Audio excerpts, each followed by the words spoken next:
please join me in welcoming Minakshi, Devi, Dasi.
ज्ञानातिमिरन्दस्य ज्ञानजनाशलाकाय चक्षुरुन्मिलितं येन तस्मै श्रीगुरवे नमः। नमो ॐ श्रीपदाय कृष्णप्रसाय भूतले श्रीमते भक्तिवेदान्त स्वामीति नामिने। नमस्ते सरस्वती देवे गौरवाणी प्रचारिणे निर्विशेष शून्यवादी रजताभि सुधारिणे। जय श्री कृष्ण चैतन्य प्रभु नित्यानंद श्री अद्वैत गदाधर श्रीवासादि गौर भक्तवृंद। हरे Krishna Krishna Krishna Hare Hare Hare Ram Ram Ram Hare Hare. Srila Prabhupada ki jai. Hare Krishna everyone. Thank you for joining us this Sunday evening at Iskcon Toronto. We really appreciate your time. Gaur Purnima, the appearance day of Sri Chaitanya Mahaprabhu, is on this Thursday, March 13th. So today, we will be speaking about the mission and mood of Mahaprabhu and the reason for his appearance, why we should worship him, and how he is relevant to us today. It is by the grace of Srila Prabhupada that we're actually being exposed to Gaur Purnima, to Krishna consciousness, and that festivals and Krishna conscious discussions, events, Sunday feasts, and gatherings like ours are happening in cities, towns, and villages all over the globe. Now we know who Krishna is, right? Everybody knows who Krishna is? He is the Supreme Personality of Godhead. But then why do we have other deities on the altar? Why do we worship them? Who are they? Particularly on the leftmost altar, we have Lord Nityananda Prabhu and Lord Chaitanya Mahaprabhu. So Lord Chaitanya Mahaprabhu is actually Lord Krishna himself. He's an incarnation of Lord Krishna.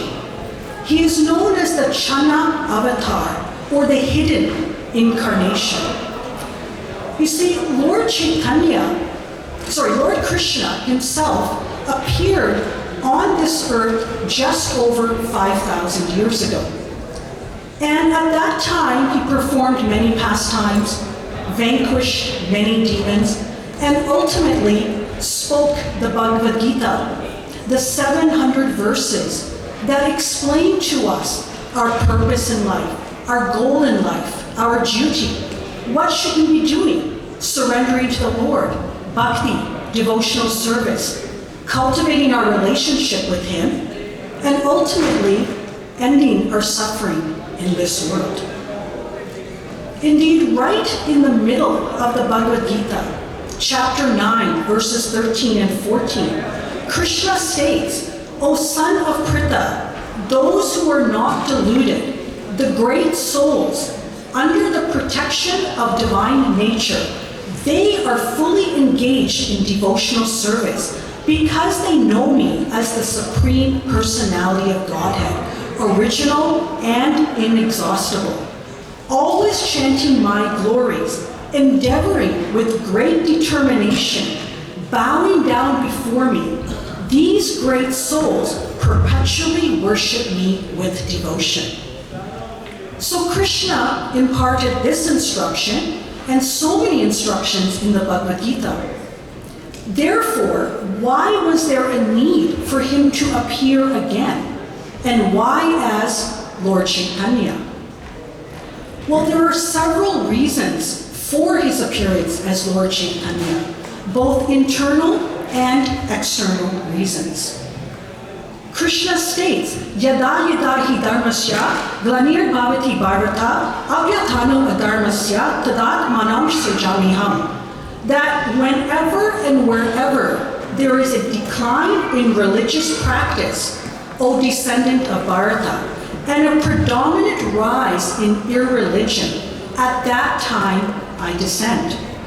So, in this case, thousands of years had passed since Krishna had appeared 5,000 years before, and society had become more and more degraded. The age of Kali Yuga had commenced, the age of ignorance, hypocrisy, envy, corruption, greed, so many sinful activities. Irreligion was taken as religion. And generally, people forgot about Krishna, what he instructed, how to live a purposeful life. And even the greatest religious scholars of that time had forgotten about bhakti, about devotion. So now there was practically no shravanam, no kirtanam, no chanting, hearing, glorifying the Lord's names, following what Krishna taught. Indeed, Advaita Acharya, a great Vaishnava of the time, was seeing the condition of the fallen souls, seeing that they were fully in ignorance, completely absorbed in sense gratification. And he was compassionately contemplating, how can these people be saved from the clutches of Maya? And thinking thus, he thought, if Krishna himself was to appear to teach people the practice of devotional service, then only could they be saved. And so he fervently began to sit on the bank of the Ganges and pray for months and on end for Lord Krishna's appearance. And this was the first external reason, that Krishna decided himself that he would come to show by personal example how to practice bhakti yoga, how to love God, how to become devotees of Krishna. And not just any devotees of Krishna, but devotees that follow the footsteps of Srimati Radharani, who is the topmost servitor of Lord Krishna, and to emulate the gopis and the inhabitants of Sri Vrindavan Dham. Because who knows the most how to please Krishna? Who knows the most how to serve Krishna but Srimati Radharani? So Krishna comes in the mood of Srimati Radharani to awaken our loving relationship with Krishna. And in this case, he decided not to come as a teacher or an instructor like he did when he came and imparted the Bhagavad Gita, but he came as a practitioner, as a devotee of the Lord. And this form was the most merciful form, Sri Chaitanya Mahaprabhu. Of course, Krishna is not a devotee. He is not a bhakta, but he appeared that way in order to teach us the practice of bhakti, to save the conditioned souls. That was his special mercy. And that was the main reason, one of the main reasons and the significances of his appearance as Lord Chaitanya Mahaprabhu. Now, although he appears in the guise of a devotee, we should always remember that Lord Chaitanya is indeed Krishna himself, simply coming to teach us Krishna consciousness. Krishna himself states in the Bhagavad Gita, Avajananti mam buddha manusam thanam asritam haram bhava ajananto mam buddha maheshwaram, that fools deride me when I descend in the human form. They do not know my transcendental nature and my supreme dominion over all that be. So we must not foolishly think that Krishna or Lord Chaitanya are ordinary human beings. It's very important to understand that.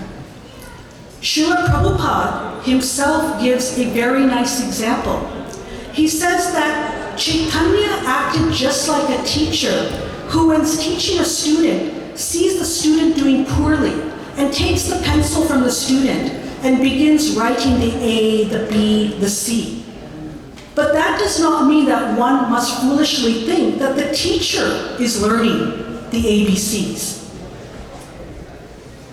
The second reason for Lord Chaitanya's appearance was to establish the Hari Nam Sankirtan movement.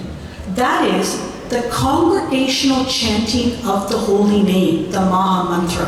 Hare Krishna, Krishna Krishna, Hare Hare, Hare Rama, Rama Rama, Hare Hare. Again, this was his mercy to give us an easy process to practice Krishna consciousness in this age of Kali, when things are actually very difficult. You would agree, right? Things are very difficult. We're all struggling in all aspects of life, right? So how can we take up Krishna consciousness? Well, Lord Chaitanya brought us an easy way to do so. Now, the internal reason for Lord Krishna appearing as a devotee was to relish the mellow and position of Srimati Radharani, who experiences the utmost pleasure in serving Lord Krishna. He sees Srimati Radharani doing so much service, yet she is always happy, she is always blissful, she's always in ecstasy. So Krishna thought, well, I want to experience that ecstasy, that bliss in serving me. Because although Krishna is omnipotent, he possesses all opulences, he can only marvel at the devotees' unfathomable ecstatic symptoms that they experience when they are serving the Lord, when they are loving him. So therefore, he appeared as Lord Chaitanya to accept the mood and the emotions of Srimati Radharani, to access that level of spiritual pleasure that one attains when one is a devotee of the Lord, that happiness that one attains when one performs devotional service. He wanted to relish the mood of Srimati Radharani. Now, how do we know that Lord Chaitanya is indeed Krishna himself, right? Well, there is much evidence in the Vedic scriptures that state that Lord Chaitanya is an incarnation of Lord Krishna. His appearance is predicted in numerous shastras, like the Padma Purana, the Narada Purana, the Mahabharata, the Upanishads, the Skanda Purana, and the Srimad Bhagavatam, or the Bhagavad Purana, to name a few. They mention that Krishna will appear in Kali Yuga with a golden complexion, beautiful long limbs, will conceal himself as a devotee and will chant the holy names of Krishna. Right? We cannot just accept that somebody's, oh, I'm God, right? It is in the Shastras. For example, in the Srimad Bhagavatam, Canto 11, it is stated that in the age of Kali, intelligent persons perform congregational chanting to worship the incarnation of Godhead, who constantly sings the names of Krishna. Although his complexion is not blackish, he is Krishna himself. He is accompanied by his associates, servants, weapons, and confidential companions. So who is this incarnation that is being referred to? It is Lord Chaitanya. And when does he appear? He appears in the age of Kali Yuga, the age that we're actually in right now. He appeared in our age. And he is accompanied by his associates, like Nityananda Prabhu, Sri Gadadhar Pandit, Advaita Acharya, Srivas Pandit. And what weapon did he bring? This time, he did not bring a Sudarshan Chakra. He did not bring a bow and arrow. He brought the weapon of the holy name. And what would people do? They would take up the congregational chanting of the holy name. There are 4 ages that we cycle through, and each age has a different method of spiritual practice. In Satya Yuga, people would meditate. They would give up everything, go to the forest, and that would be their spiritual practice. In Treta Yuga, people would perform complex and lengthy sacrifices with many offerings, mantras, etc. And in Dwapara Yuga, people would perform opulent and elaborate deity worship. But the Lord knew that those methods are not practical in this day and age. And therefore, he gave us a spiritual method that we could practice, the Yuga Dharma for this age, whereby intelligent persons perform the congregational chanting of the Maha Mantra. So Krishna descends at various times, various ages, for various reasons, and he appeared as Lord Chaitanya 539 years ago, in the year 1486, in the land of Nadia, Mayapur. This is about 130 kilometers west of Kolkata, West Bengal. And he appeared as the son of Jagannath Mishra and Sachi Devi, who are his eternal parents, Nanda Maharaj and Mother Yashoda. And he appeared just after sunset on the full moon day in the month of Falguna, which happened to be in February at that time. And that day happened to have a lunar eclipse. So traditionally, on a lunar eclipse, people would go and bathe in the Ganges and chant Hari Hari. So it was in this environment, with the resounding sound vibrations of the Lord's holy names being chanted, that the Lord appeared, right from infancy. He was born under a neem tree, so his mother called him Nimai. But the great astrologer, who happened to be Sachi Devi's father, named him Vishvambar, because he could see that this was a great personality. And the ladies of the neighborhood named him Gora Hari because of his beautiful golden complexion. And even as a baby, he was inducing the chanting of the holy name, because the Lord would cry. And when the neighborhood ladies would chant Hare Krishna and clap, only then would he stop crying and he would smile. And so in this way, all the neighborhood ladies would assemble at the house of Jagannath Mishra and Sachi Devi 24 hours a day, chanting the Hare Krishna Maha Mantra. This is Lord Chaitanya's beginning of the Sankirtan movement in infancy as he was a baby. And his pastimes throughout his appearance as Lord Chaitanya Mahaprabhu on this earth 500 years ago fulfilled the mission and the mood of his appearance. Like Krishna, Lord Chaitanya performed many pastimes. He would trick the two thieves that tried to whisk him away so that they could steal all the valuable ornaments that were adorning his body. He would eat clay. He would play with a snake in the courtyard of the house who happened to be Ananta Shesha. He would tease the village girls. Sound familiar, right, with Krishna's pastimes? Lord Chaitanya would exhibit the mood of Srimati Radharani, one of the reasons for his appearance.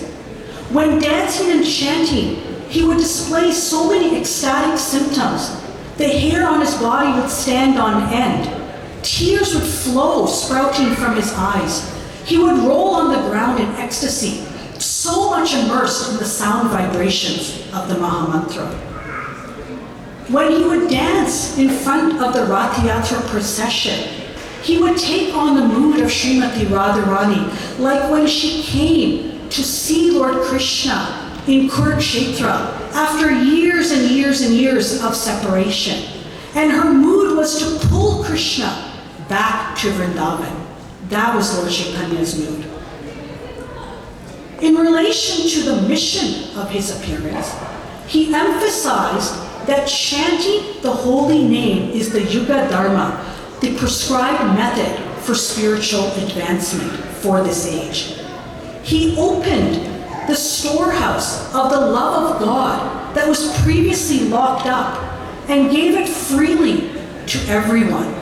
And what was this jewel that was locked up in the storehouse? He simply said, chant the holy names of Krishna. Hare Nama, Hare Nama, Hare Nama eva kevalam, kalo nasteva, nasteva, nasteva, gatir anyata. That in this age of Kali, there is no other means, no other means for self-realization than chanting the holy names, chanting the holy names, chanting the holy names of Lord Hari. It is repeated 3 times so that we can understand the importance. We can take it to heart and actually follow it. And he showed by example and by instructing his associates and disciples to share this with others, not just keep it for themselves. Once, when the Sankirtan movement had just started, the devotees would assemble at the house of Srivas Pandit, an associate of Lord Chaitanya. And there they would chant loudly the Hare Krishna Maha Mantra, accompanied by the beating of the mridanga drums and the clashing of the kartals. And people from other faiths would get very agitated. So they went and complained to the magistrate of that district, Chandkazi. And they said that they're making all this sound. So the Chandkazi decided that I'm going to go see for myself. So one day he came there and witnessed the sound vibrations of the holy name, the blowing of the conch shells, the beating of the instruments. And he said to the group, he said that how, after so long, you have not been following your religion's prescribed duties, your regulated principles, and now suddenly you're chanting? On whose strength are you doing so? And he said, henceforth, if you do any Sankirtan in Navadvip, I will arrest you, I will confiscate all your property, and I will convert you to Islam. And saying this, he crashed a mridanga to the ground and went home. So the next morning, the devotees went and informed Lord Chaitanya about what had happened. Lord Chaitanya became very angry, and with a glance like lightning and a voice like thunder, he called Nityananda Prabhu and said, call all the Vaishnavas here. We are going to organize a huge Sankirtan in the streets of Navadvip. And he organized everyone in groups. each group having 4 mridanga players, 16 karta players, a very experienced kirtan leader, and thousands of devotees and Vaishnavas dancing and chanting. And they went through the city of Navadvip, passing ghats along the banks of the Ganges, and they approached the house of the Chandkazi. And as they were doing so, the Chandkazi could hear this tumultuous sound, and he sent his spies, go see what is going on. Spies went, and they saw miles and miles and miles of devotees. The Hare Krishna Mahamantra roaring, and they became became afraid and scared. They ran back to the Chandkazi and said, you better flee, you better run away. And the Chandkazi became very fearful himself. He became shaking, and he went inside his house and hid in a corner. In the meantime, Lord Chaitanya and Lord Nityananda appeared with the whole chanting party in front of his house. And Lord Chaitanya roared like a lion and said, where is that miscreant, the Chandkazi? Where is he hiding? How dare he stop my Sankirtan movement? How dare he obstruct the reason that I came to propagate this Sankirtan movement. And I appear in the chanting of the holy name. So when anyone chants, I am appearing. Bring that rascal out to me right now. And if anybody stands in my way, I will destroy them.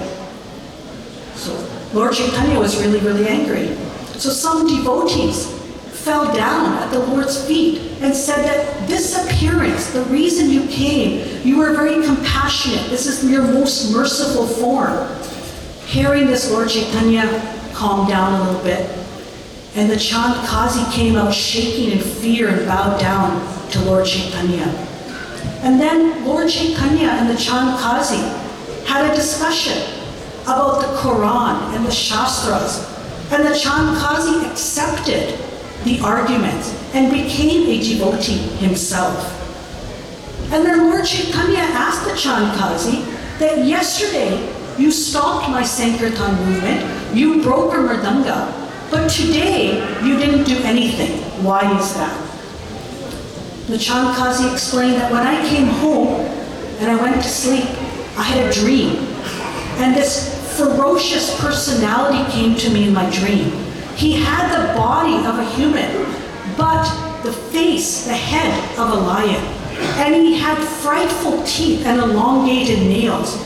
And he said to me that if you ever obstruct the Sankirtan movement again, you will be punished with death. And then, with his nails, he scratched my body. And then he exposed his chest to the devotees and Lord Chaitanya. And the devotees could understand that this was actually Lord Nrsimhadev that appeared to him. And then the Chandkazi, with tears in his eyes, said that I promise you, I make a vow that I and none of my family will ever stop the Sankirtan movement now or in the future. And when he said that, Lord Chaitanya and the devotees chanted Hari Hari. And that was the inauguration of the public Sankirtan movement by Lord Chaitanya. So Lord Chaitanya, when he came, he gave us the highest level of Krishna consciousness. He expounded 3 principles of spiritual knowledge. One was Nama Ruchi, attachment to the chanting of the holy name. The next, Jiva Doya, being compassionate to all living beings. And the third, Vaishnava Seva, serving Krishna's devotees with love. He encompassed everything in those 3 principles. Krishna is merciful, but Srimati Radharani is even more merciful. Sometimes Krishna is hesitant to accept a devotee. Maybe they're not perfect. But Srimati Radharani has a soft heart. And she says to Krishna, accept him, he's a good devotee. And because Radharani has said so, he accepts that request and accepts the devotee. And it is this combination of Krishna, who is all-powerful with all potencies, and the mood of Srimati Radharani, who is all merciful, the merciful servitor of the Lord. That is Lord Chaitanya. It is with this combination of power and mercy that Lord Chaitanya delivers the fallen souls through the process of Krishna Prema with Harinama. That is the identity of Lord Chaitanya Mahaprabhu. He is non-different from Krishna, but comes in the mood of Srimati Radharani, the foremost devotee, to inspire everyone to take up Krishna consciousness, to constantly think of Krishna, chant the holy names of the Lord. That was his compassion to all the living souls. He was so merciful that he gave us Krishna Prema. Not just Krishna Prema, where we get the knowledge that we must love Krishna and Krishna loves us, but that we must also love Krishna's devotees. And we must also love those trying to become Krishna's devotees, those trying to become attached to Krishna. And we must love all those that Krishna loves. What does that mean? That means we must love everyone, right? We must see everyone as spirit souls, no matter their caste, their creed, their background, their faith, their educational status, right? Everyone must be treated equal. And how can we be truly compassionate to these souls?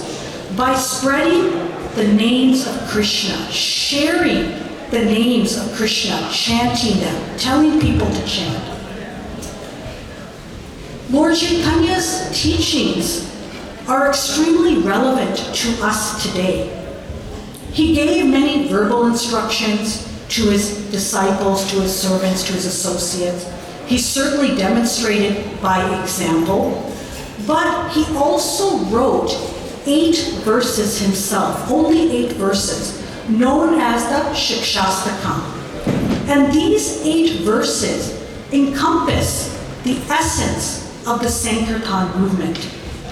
They glorify the process of chanting the holy names and the benefit of chanting them. How continuously chanting the holy name cleanses our heart of dirt that is accumulated lifetime after lifetime. How this is the most beneficial for human society. How this process extinguishes the cycle of birth, death, old age, and disease. And how we should perform devotional service. What our mood should be. What our characteristics should be. Right? It's one thing to chant, but how is our mood? Are we humble? Are we not? He taught us how to treat each other, how to respect each other, how to serve the Vaishnavas, the devotees of the Lord, and not to offend, insult, or hurt them. He instructed that we should respect others, but not expect respect from others. He taught us to root out our envy. He taught us to be humble, humbler than a blade of grass, to be tolerant, more tolerant than a tree. And of course, as we mentioned earlier, to be compassionate to all living souls. This is how we can become valuable to Lord Chaitanya. We can chant the holy name, but must also distribute the holy names. Haridas Thakur, a wonderful devotee of the Lord, would chant 300,000 names of the Lord every single day. And on top of that, he would distribute this formula to others.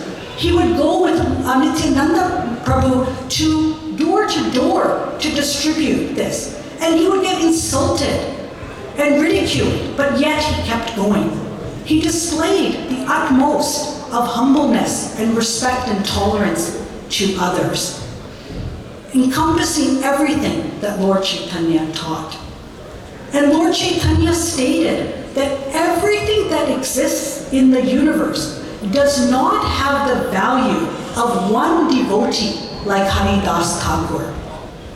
So we should follow the footsteps of such great devotees like Haridas Thakur and of course Srila Prabhupada. That is the way to make our lives successful. Lord Chaitanya is glorified throughout the Shastras, glorified by the Vaishnavas and by the Acharyas.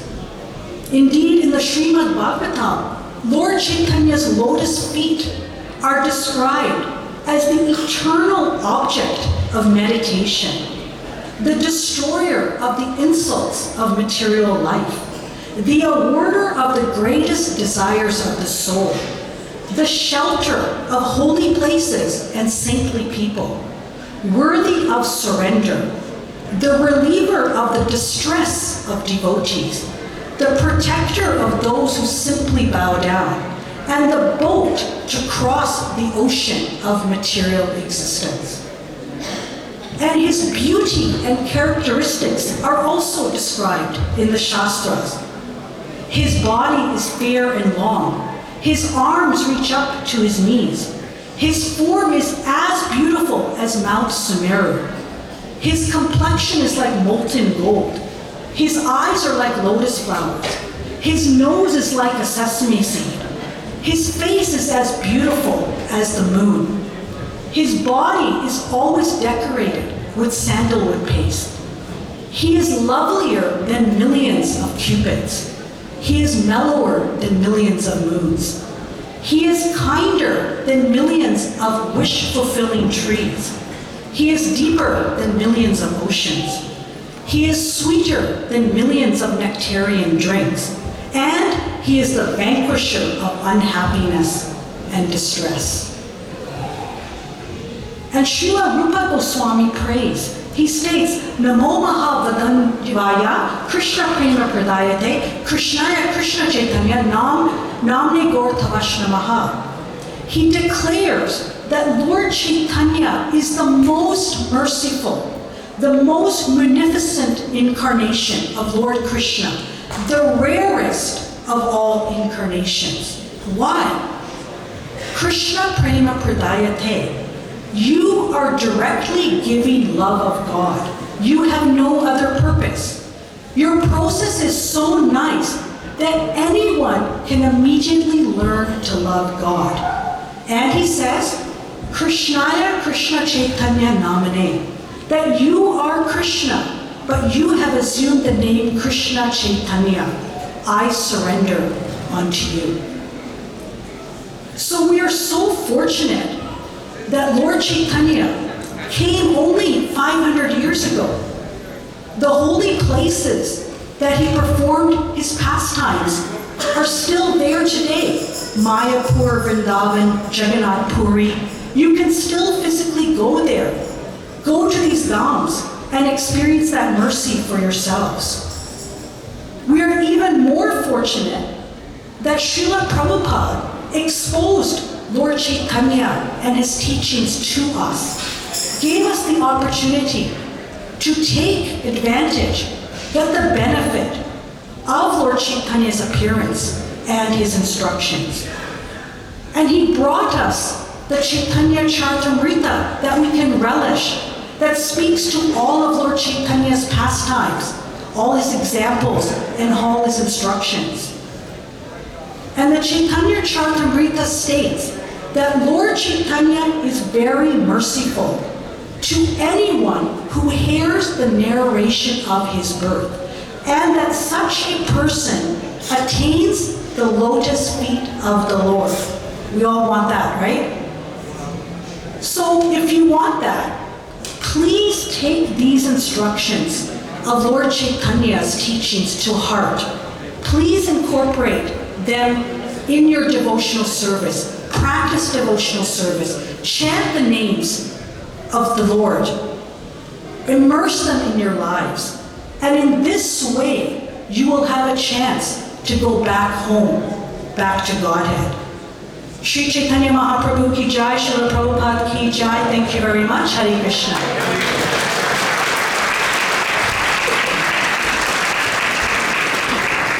Hare Krishna. So we will thank Minakshi Mataji one more time with huge Hari Bol. Hari Bol! I'm so sorry. to do the introduction for her as well. And it's my misfortune that I couldn't do it. I got delayed, but I was just speaking with another devotee and I said, and he was asking me, he said, I was telling him, I'm running late and it's the session today and I was in a different part of the city. And he said, who's the speaker? And then I told him, Minakshi Mataji. And he said, why do you have to introduce her? Everyone knows her already. She's born and raised in Iskcon. And that's the fact, you know. She's actually an Iskcon kid with Shubhalas Prabhu and, you know, whole generation, and then raising 3 kids, Krishna conscious kids. I always embarrass them by looking at them this way. So thank you, Mataji, for your time. Thank you for all the wonderful services. And I hope it was a very enriching session for everyone. So we got to know specifically about Chaitanya Mahaprabhu today, right? And that is the big festival coming up, which is our Gaur Purnima.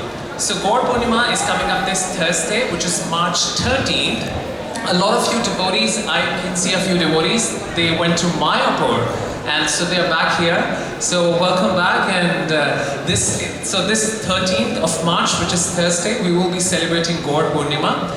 If you have time in the morning, the festivities start at 4:30 a.m. So Mangal Aarti, you can come at that time. If not, then you can come in the evening, where 6 o'clock the festivities would start. We'll have proper Abhishek, bhajan session, and the whole, you know, complete amount of spiritual exuberance you will see. Today